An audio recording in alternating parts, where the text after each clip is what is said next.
We've been plowing through some really difficult topics. The last couple of weeks, we've talked about transgenderism and homosexuality.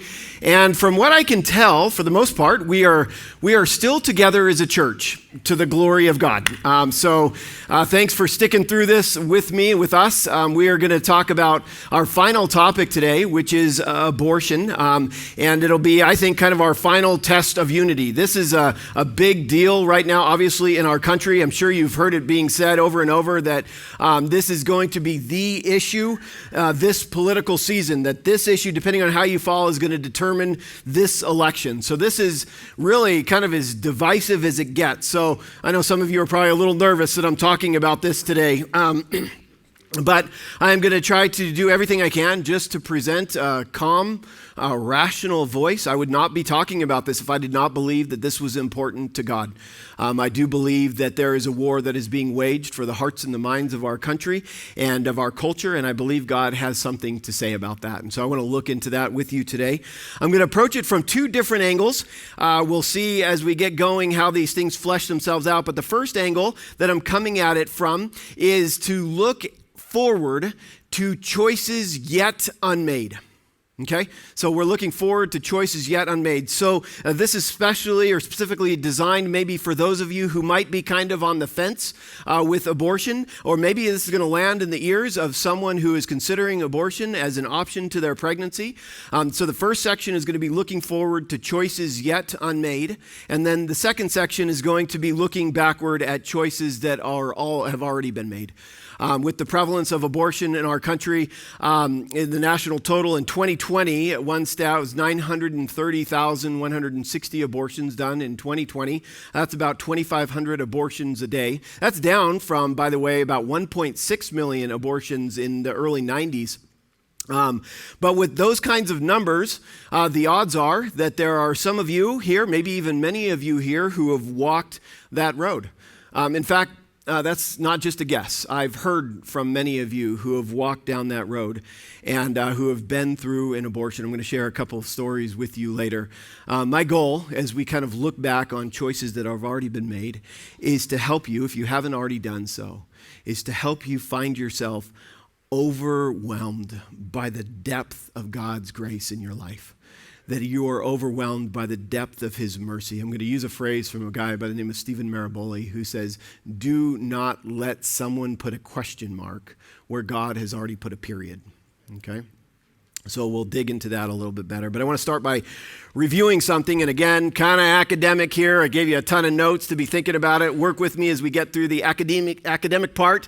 And then we'll jump into kind of some more of the hard issues. But we're talking about an issue I talked about a couple of weeks ago when we were dealing with transgenderism. We talked about the ancient Gnostic belief, heresy actually, called dualism. And I showed you this screen up here where Gnostic dualism kind of sets up this two worlds. One is very much a lower, less esteemed level, the lower level, and it includes things like our physical being, our physicality, our physical bodies, physical matter, our biology. And then there's an upper level. And these are the things, according to Gnostics, are really important. There is our spirit, our soul, our personhood, our psychology. So your physical body, according to Gnostic belief, and this should be a little bit review for you, is really just kind of a throwaway. It's just this shell. It's just a vessel that kind of holds the important things like your personhood, your soul, your spirit.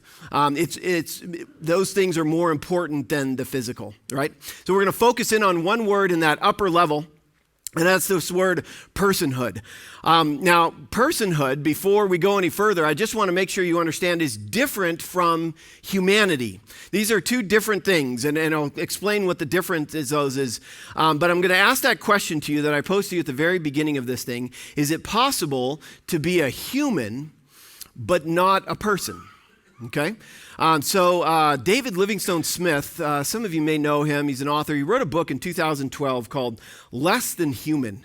Why we demean, enslave, and exterminate others. And so basically he argues that, for most people in most cultures, killing someone is morally wrong. especially if that person is very much like yourself. Now, people do this, but it's not held up as a virtue. It's not extolled, right? Killing people who are like ourselves. But if a culture or a group can in some way kind of distance themselves or maybe dehumanize, we've heard that word before, dehumanize another person, then enslaving them or killing them or doing something like that is not all that unreasonable. I gave you a quote from the book. He says, dehumanization isn't a way of talking, it's a way of thinking. It acts as a psychological lubricant, dissolving our inhibitions and inflaming our destructive passions. As such, it empowers us to perform acts that would, under other circumstances, be unthinkable. So if you've read much about war, you know that dehumanization is a big deal. I just finished a book called Flyboys about the World War II pilots and the atrocities of war. Of course, Adolf Hitler, when he was rising to power, he likened the Jew to a rat, that it was just full of disease, that it was contagious, that it was very dangerous. And so for the Nazi party exterminating, which is the word they used, exterminating, 6 million Jews during the Holocaust, didn't propose a really big moral dilemma, because what they'd done is they'd taken the humanity out of the Jew, right? You understand what's going on. This is the same thing that happened during the Rwandan genocide with the Hutus in Rwanda. They thought of the Tutsis as cockroaches, and so they killed them by the hundreds of thousands, right? Here in the United States, in America, in our early years, we saw African slaves that were being imported from Africa. We saw them as savages. There was a dehumanization that had to have taken place so that we could do the things that we did. If we do not believe that the ones who are being abused or who are being killed, if we don't believe that they possess personhood, if they're not human, then it allows us to do things that would otherwise be unthinkable, right?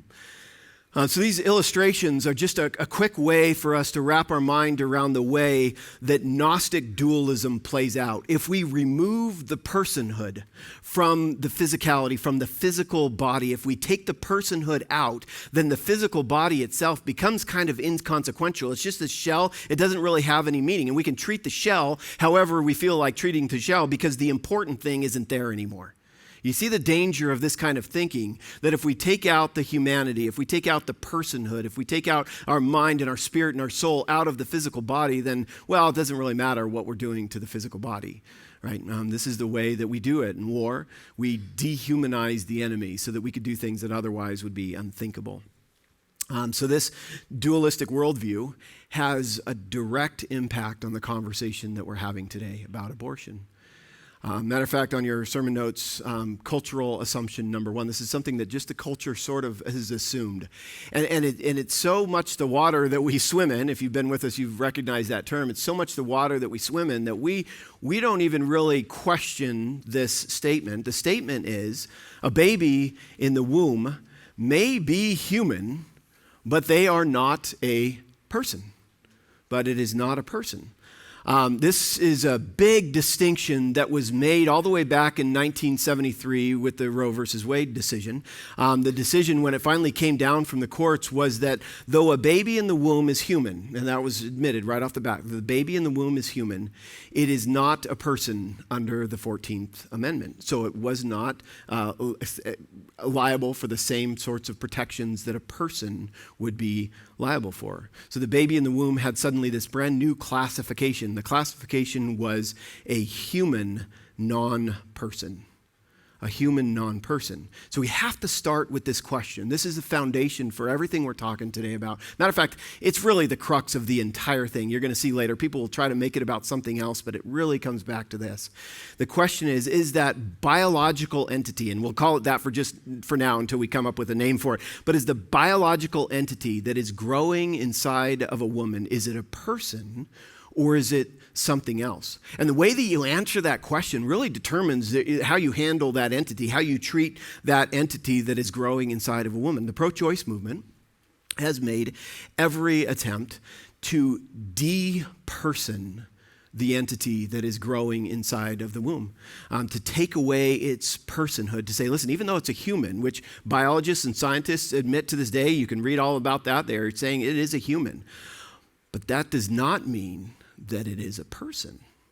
It's just a human. In pro-abortion parlance, this is referred to as personhood theory. I gave you a definition in your sermon notes today. Personhood theory states that, and listen, when I first read this, you're going to be like, oh, yeah, that sounds right. It doesn't seem like a big problem, but when we dig into it, personhood theory states that personhood is a characteristic of the human species that gives individuals a unique standing and universal worth. Personhood is a characteristic of the human species, and that gives individuals unique standing and universal worth. Notice, it's not just being a human being that gives you the standing and the worth. Only being a person gives you that unique standing and that worth. Personhood, then, is still to be determined. You may be a human, but you may not be a person. That's usually determined, honestly, if we look back through history, that's usually determined by the people who are in power. Is it a person? This is why there's so much confusion when you watch the news and you hear different people talking about things about what to call that entity growing inside the mother's womb. Well, what do we call it? Do we call it a child? Do we call it a baby? I don't know about that. Let's call it something else. Maybe it's a fetus. We call it a uterine contents, organic tissue, a clump of cells. We can't call it a child. We can't call it a person yet. In fact, I don't mean to pick on Hillary Clinton here, but back in the day in 2016, Hillary Clinton gave an MSNBC interview, and she made a little bit of a blunder. She said, the unborn person does not have constitutional rights. And everybody's like, oh, she called it a person. Don't use the P word. That's not a person. That's not a person. Then she tries to dig herself out of the hole, and she says, everybody gets up in arms, and it gets even worse. She says, well, that doesn't mean that we don't do everything we possibly can in the vast majority of instances to, help a mother who is carrying a child and who wants to make sure that child is healthy. And the whole entire pro-choice community comes up against her. You can't call it a child. You see what we're trying to do? You see, we have to remove the personhood from the entity growing inside the womb. This is what allows us to be able to do things that would otherwise be unthinkable. We can't call it a child. We can abort a fetus. We can remove a clump of cells, or we can remove some organic tissue, but we can't kill a child. We can't kill a person. Let me read you a few direct quotes from a couple of pro-abortion thinkers. Hans Kung, who is a liberal Catholic theologian. Usually the Catholics are lockstep on this, but he says, a fertilized ovum is evidently human life. It's kind of a given, but it is not a person. Simple statement. Princeton ethicist Peter Singer, the life of a human organism begins at conception. The life of a human organism begins at conception, but the life of a person, it does not begin so early. Right? Joseph Flesher, what is critical is personal status, not merely human status. I'm going to be talking a little bit more again today about this book from Nancy Pearcey called Love Thy Body. And she just says, simply being a human does not have any moral significance. So what does it take then to become a person? Like, okay, we're all humans. Okay, so what does it take to become a person? Well, there's some discrepancy, especially in the laws in the United States. Abortion, even though Roe has been overturned, is still legal in several states, in a lot of states. But in those same states, it is a double homicide to kill an expectant mother, to kill a pregnant woman, regardless of how far along she is. It's called the Unborn Victims of Violence Act, 2004. In California, you might remember, everybody followed this case. Remember Scott and Lacey Peterson? Everybody was kind of watching this. Lacey Peterson was 27 years old. She was pregnant when she went missing. She was found, they later found her body in San Francisco Bay. But Scott Peterson was arrested and charged and convicted on 2 counts of homicide, first-degree murder for his wife, and second-degree murder, according to the suit, was for his unborn son, is what the lawsuit said. So he got life in prison without parole. Is it a person or is it not a person? And what does it take to become a person? Well, there's a lot of suggestions out there. You have to be conscious, you have to be rational, you have to use language, intelligent, have moral agency. Some say you have to have cognitive ability in order for you to become a person. Some say you have to have self-awareness. But then the debate starts with, okay, so what level of self-awareness do you have to have? So we go to mentally handicapped people or people who are in a comatose state. Does that qualify? What do we do with that? And then why is it that level of self-awareness and not some other level of self-awareness? And then who gets to choose which level of self-awareness it is? And you can see this whole thing, the whole personhood theory becomes this tangled mess because the assertions about who is a person and then who is not a person is arbitrary. And if you've learned anything from history, that's why I started showing you what I've showed you. If you learn anything from history, you should know that that is not a question that human beings should be answering. Who gets to be a person? Yeah, we're all human, but who gets to be a person? Nancy Pearcey says the lesson is that any definition of personhood that is not connected to simply being human is subjective and it is arbitrary. Yet these ungrounded definitions have life and death consequences. So what does it take to become a person?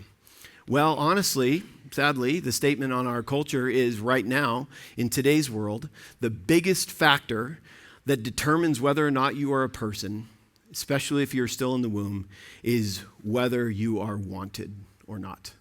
That is the number one determinant. Miranda Sawyer is a British broadcaster. She described herself as a liberal feminist, always been firmly pro-choice until she became pregnant.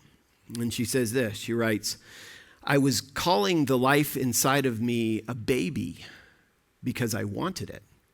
Yet if I hadn't, I would think of it as just a group of cells that it was okay to kill. That seemed irrational to me, maybe even immoral. Babies in the womb don't qualify as human only if someone wants them." So just notice how this personhood question is really at the root of everything that we're talking about with abortion. It changes the entire conversation. And it's where we always have to start by asking this question. Is it a person or is it not a person? Which leads me to cultural assumption number 2, again on your outline, that the main argument around abortion is choice. This is kind of presented, this is laid out there like we're trying to make this the biggest question. Think about the way that it's framed. We have the pro-life, and then we have it's not pro-death, it's not pro-abortion, it's pro-choice. Everybody wants this to kind of be centered around the question of choice. So if this is simply about a choice, then let's think about that for just a second. Scott Klusendorf, another book I put on your sermon notes called The Case for Life. He talks about how the fact that he is profoundly pro-choice. He says, truth is, I'm vigorously pro-choice when it comes to women choosing any number of moral goods. I support a woman's right to choose her own health care provider. I support a woman's right to choose her own school, to choose her own husband, to choose her own job, to choose her own religion, to choose her own career, to name a few. These are among many of the choices that I fully support for women in our country. But some choices are wrong, like killing innocent human beings simply because they're in the way and cannot defend themselves. No, we shouldn't be allowed to choose that. It's easy to kind of think, you watch the news, you kind of hear the debate going back and forth, you start to think that this whole thing is really about choice. Like the biggest issue here is that we're taking away someone's choice. Like it's morally wrong to ever deny someone choice. Well, since when? Not since we've been an organized society with things called laws. We have been taking away people's choices. You cannot go into the doors of your house right now, close all the doors and beat on your kids. That is not a choice that you have in this culture, in this society. Even a pro-choice person is probably not going to be in favor of that choice. People don't have the choice to do drugs while they're pregnant. In 2019, there was a woman who gave birth to a stillborn baby and who admitted to doing meth while she was pregnant, and she was convicted of murder. She was charged with murder. You don't have that kind of a choice. You don't have a choice to do those sorts of things. So it's not necessarily just about choice. We all give up choices all the time. That's why we really have to try to keep coming back to the main thing. What is the main thing? I'm all for choice. I want everybody to be able to choose. We're Montanans, for crying out loud. We love to have choices, right? We love that sort of thing. But there comes to be a point where if a choice is going to do that kind of harm, then we don't allow that kind of a choice anymore. So we come back to the main thing. Is it a person or is it not? Is it a human being? If it is a person, in or out of the womb, it is wrong to kill an innocent human being.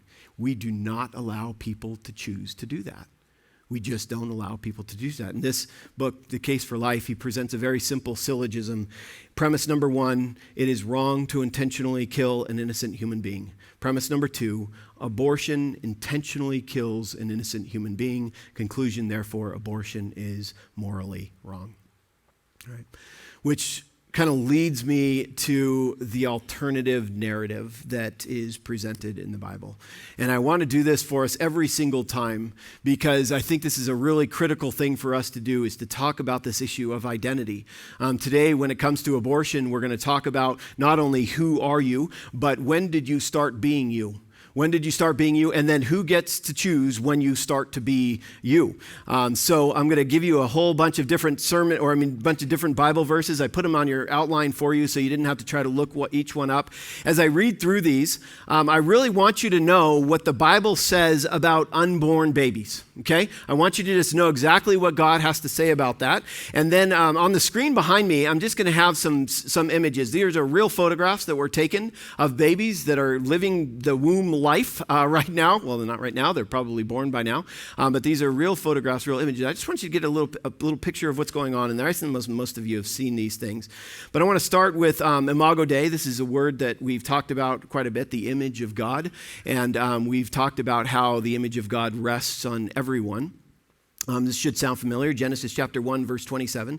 So God created man in his own image. In the image of God, he created them. Male and female, he created them. So when does the Imago Dei start to rest on humanity? Well, from the moment of conception. Psalm chapter 139, you probably know, is just a beautiful, beautiful psalm. For you formed me in my inward parts. You knitted me together in my mother's womb. I praise you, for I am fearfully and wonderfully made. Wonderful are your works. My soul knows it very well. My frame was not hidden from you when I was being made in secret, intricately woven in the depths of the earth. From conception, God has been knitting us together. But not only has he been knitting us together, he is also seeing the lives or the shape that our lives are going to take once we come out of the womb, once we come out into the world. God already knows the shape of our lives. Jeremiah chapter 1, verse 5, before I formed you in the womb, I knew you. And he says to Jeremiah, before you were born, I consecrated you. I appointed you, he said, a prophet among the nations. Psalm 139:16, your eyes saw my unformed substance. In your book were written, every one of them, the days that were formed for me, when as of yet there were none of them. God has a plan for every single one of our lives. He has already counted out our days even before we begin to live them. Jumping into the New Testament, Paul says, but when he who had set me apart before I was even born and who called me by his grace was pleased to reveal his Son to me in order that I might preach him among the Gentiles. I am pro-life because the Bible teaches that the pre-born are created in the image of God, Imago Dei, with the plan of God written all over their lives. That's Concilium Dei. That's the plan of God that is resting on every single one of us. And that's been from the very beginning. That didn't come only after you reached a certain level of consciousness. That didn't come only when you could mutter certain words. That came from the very, very beginning. These rest on every single human being from conception all the way through to your death. The image and the plan of God rest on every single one of you sitting in this room, and they have been resting on you since the very beginning. Life begins at fertilization, and I'm not going to get all sex ed on you here, but this is the moment. This is the moment that your God-given identity starts to be with you, and it will be with you all the way until you die. Conception is the very beginning of life. It's when we start to be a human. And contrary to the popular narrative right now, it is also when we start to be a person. According to the Bible, from the second you were conceived, you are a person who is loved and who is cherished and who is planned for by God. And that means you have, from the moment of conception, you have intrinsic value, you have identity, you have unique standing, you have universal worth from the very, very beginning. Amen. In fact, have you guys seen that video of the zinc atoms at the moment of fertilization? This is amazing. You got to see this. This is super cool. So in 2016, Northwestern University, a group of researchers saw this moment happen. When this happens, when the sperm enters the egg, there's something that happens. The egg actually releases, and you're going to see this, you're going to see billions of zinc atoms come out of the egg. And what's happening is the egg is actually protecting itself from other sperm to be able to get into an egg and fertilize it a second time. But it's an amazing little image that has never been seen before in 2016. It's this little mini fireworks show. Go ahead and show that little video.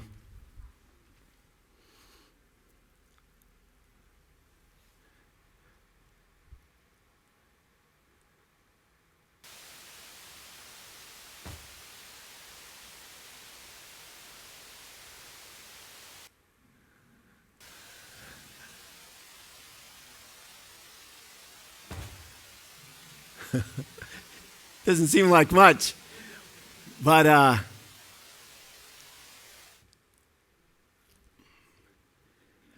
don't know.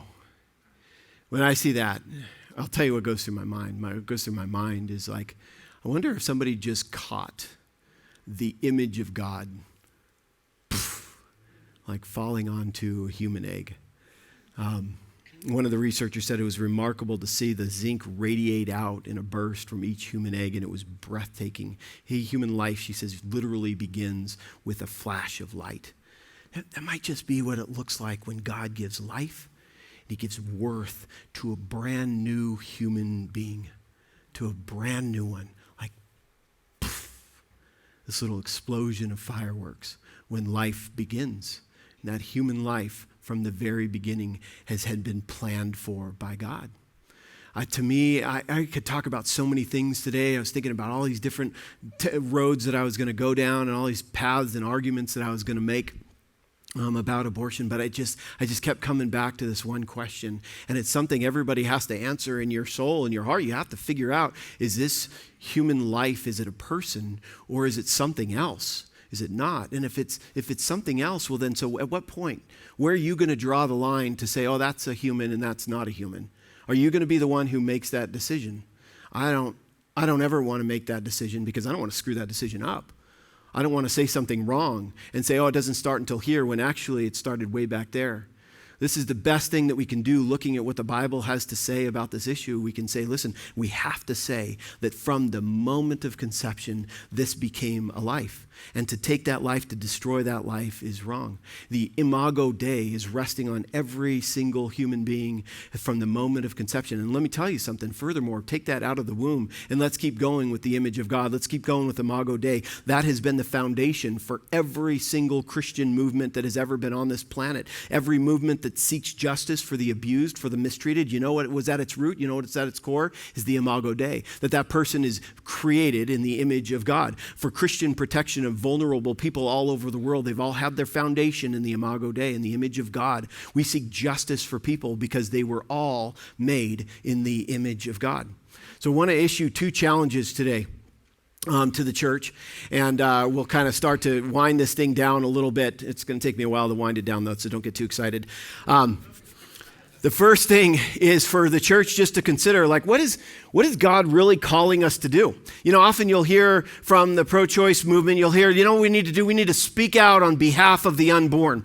Okay, so that might be true, but I think it has to going to have to go further than political activism. Like, I think there has to be something more to it than that. Obviously, for those who are thinking about having an abortion, possibly, we want them to consider the humanity and the personhood of the baby that they carry. But we also need to drill down into their humanity as well. Nancy Pearcey, she writes, of course, when people are actually making a decision about whether to have an abortion, their choice is often based on personal reasons. Fear of losing a job, having to drop out of school, financial cost, or social stigma. Christian women have told me their first and greatest fear was, what will the people in my church think? These are genuine concerns, and churches ought to be the first to step forward with financial support, with childcare, with job training, with counseling, and most of all, with grace and with mercy.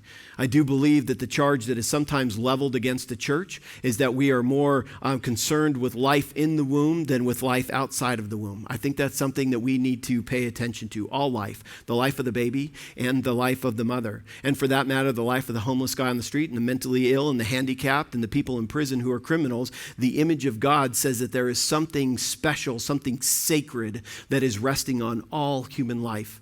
I think about the desperation of a mom who is on the verge of making this decision. I think about somebody I know, and I know her well, is Sam's biological mom, and the desperation that she was in when she made the decision not to abort Samantha and to instead have her adopted to us. You guys know, I don't have to stand in front of you and cry again about how important that was to Carol and I, how that was a gift from God that came into our lives.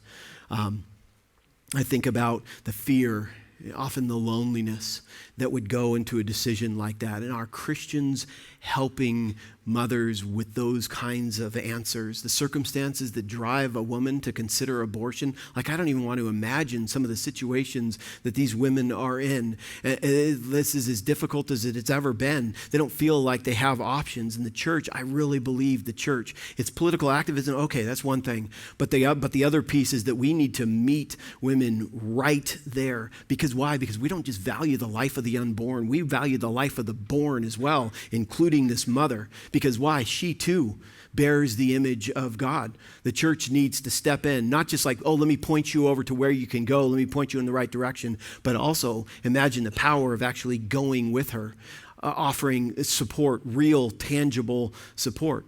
I know here in the Valley, we have some incredible ministries. Here's just two of them. You know, if you know much about the work that ChildBridge is doing to help find foster homes for kids, I think about Clear Choice and Hope Pregnancy Ministries. These ministries are on the front lines. They've been supported by Crossroads for a long, long time. Will continue to do so. And in fact, we have a couple of women who are here today from Hope Pregnancy. They come to our church, Tracy and Brenda, and they're going to be in the back. And if you want any information on any of the things that I'm talking about today, you can talk to them. They work with Hope Pregnancy Ministries.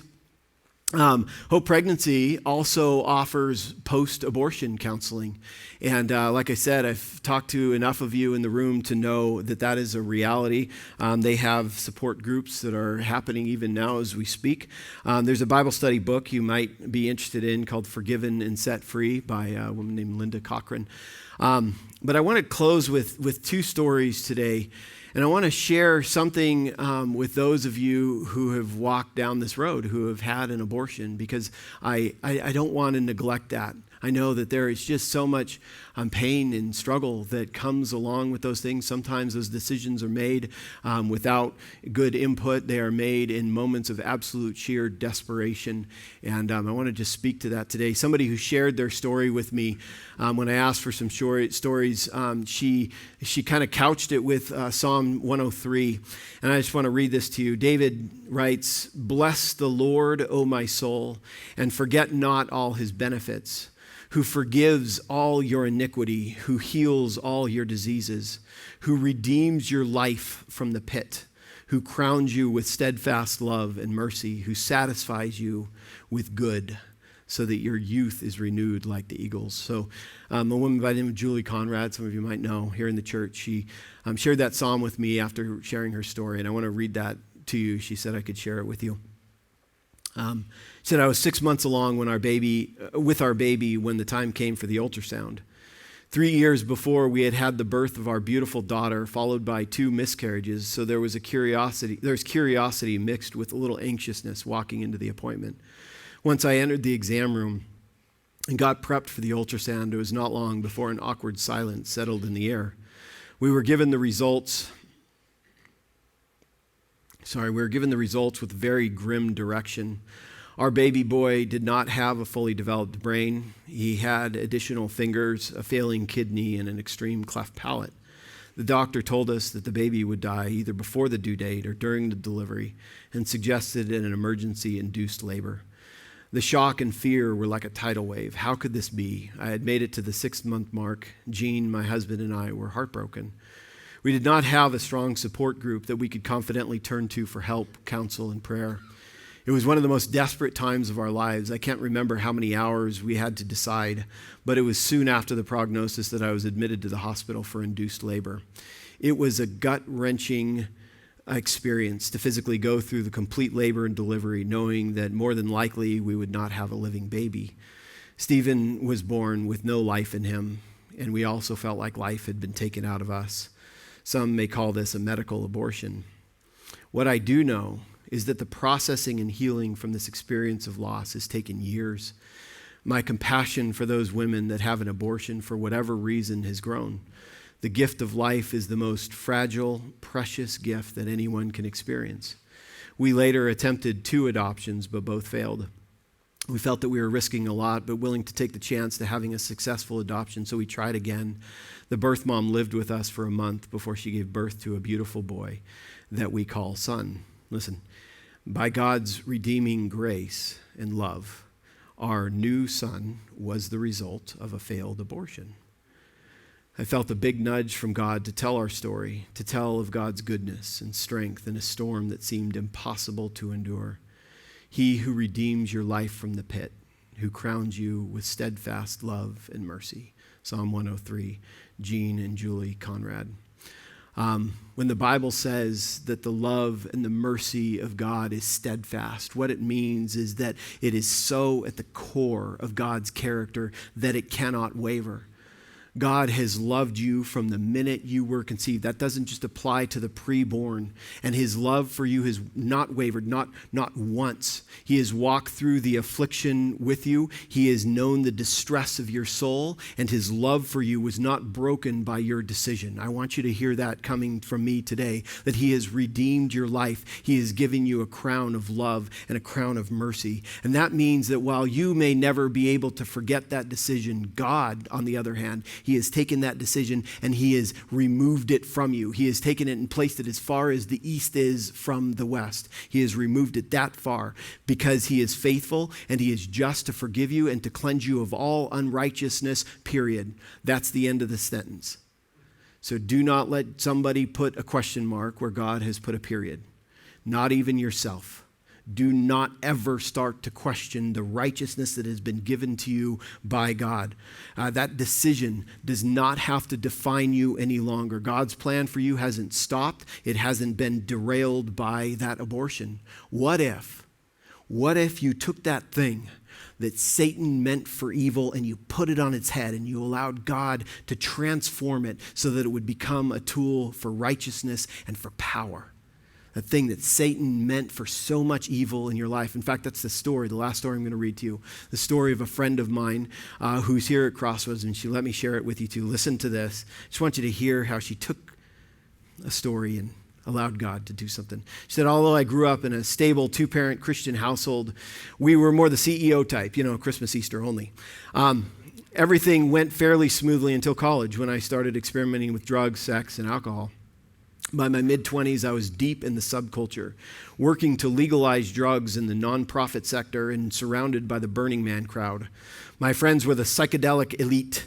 I helped change a federal drug law and was updating culture. I thrived on attention from the media and from powerful people for my work, training college students to pressure lawmakers to normalize these sins. I also, during that time, underwent 2 chemical abortions. The first time, I borrowed money to afford a pregnancy test. My sister told me that there was no question about what to do. No one in my life even hinted at the possibility of keeping the baby. No one suggested I contact a parent or anyone religious. I told the father after the fact, and he called me a murderer. It only stiffened my resolve that I had done the right thing because I told myself he was controlling, and my friends agreed, so obviously I was right. A different father was too eager to take care of the bill the second time. Again, no one who knew suggested any different course. My social circle and sister were in agreement. Babies will ruin your party life. Eventually, I married. My husband and I were invited to a church in Agora Hills. We slowly started pulling ourselves toward Christ and him toward us, consistently and steadily until now. I found sobriety. We repaired our marriage, had children, and moved to Montana. I just want you to remember, I just read about Paul, Galatians chapter 1, and when he who had set me apart before I was born, in order that I might preach him among the Gentiles. Remember that?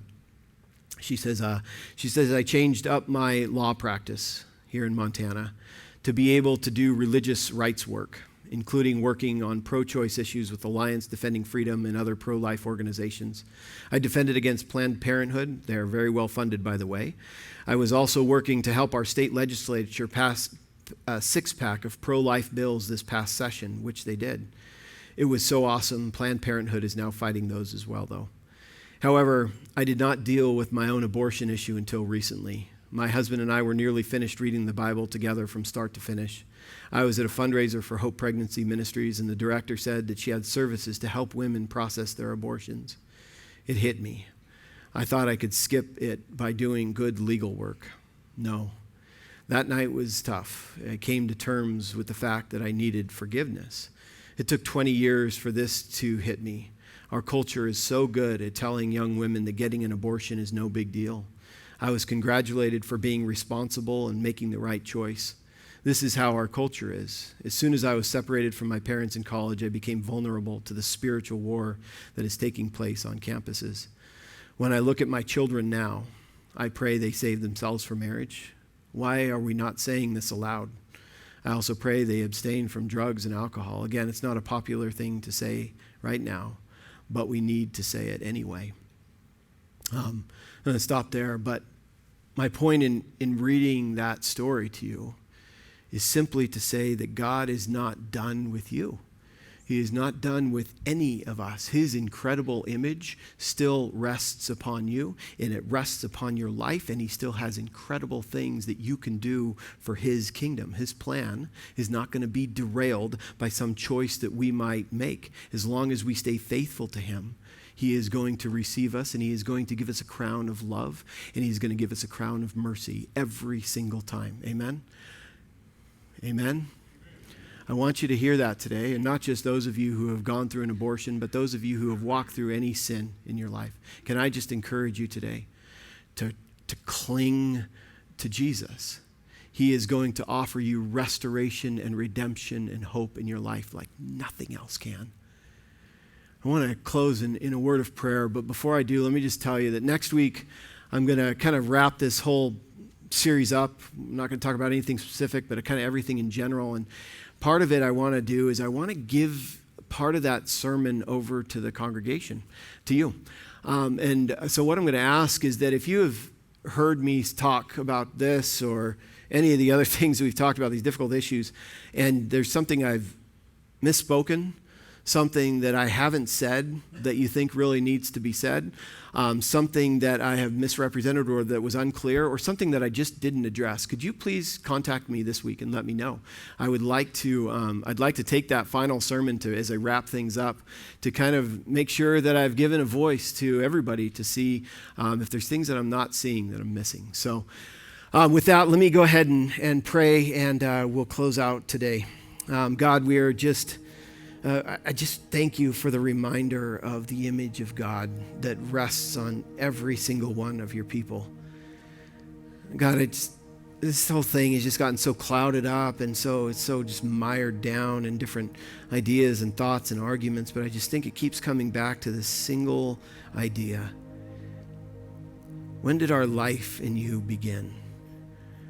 When did that start? When did your image, God, fall upon your people? Lord, I pray that we would not just see the unborn, we would see the life of every man, woman, and child on this planet as sacred to you, and that we would act accordingly, that we would treat all life as a gift.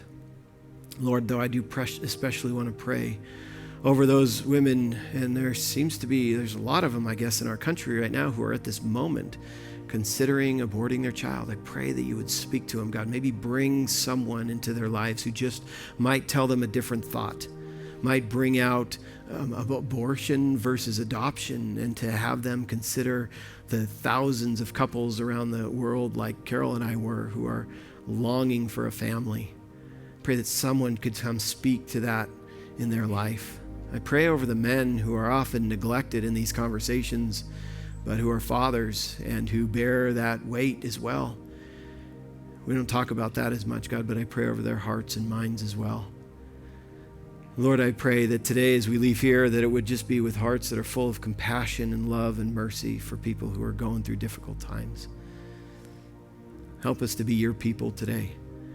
Help us to love people well, show them your grace and your mercy. I pray all this through your Son, Jesus Christ. Amen.